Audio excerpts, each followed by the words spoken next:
Mawag sa akin yung kontak ko. Nagkaroon na raw sila ng resulta ng fingerprint matching. There is a match!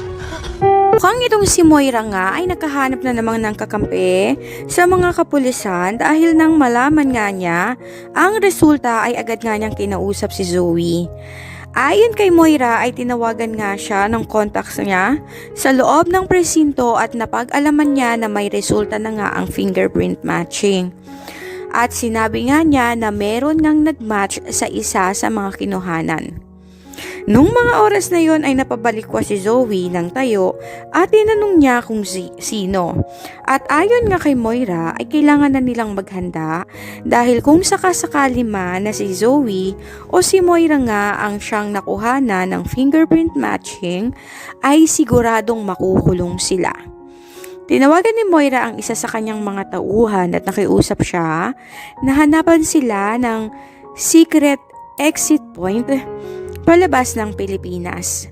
Ayon sa kanya, hindi na siya papayag na makulong ulit dahil nagkaroon nga siya ng trauma sa kanyang mga dating kasamaang preso.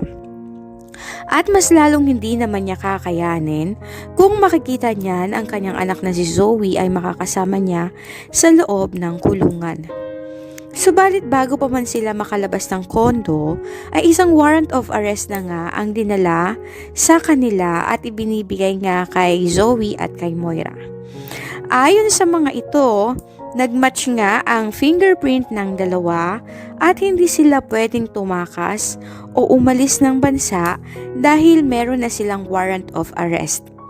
Ayon kay Moira ay tatawag muna siya ng abogado upang puntahan sila sa presinto at ginawa niya naman iyon.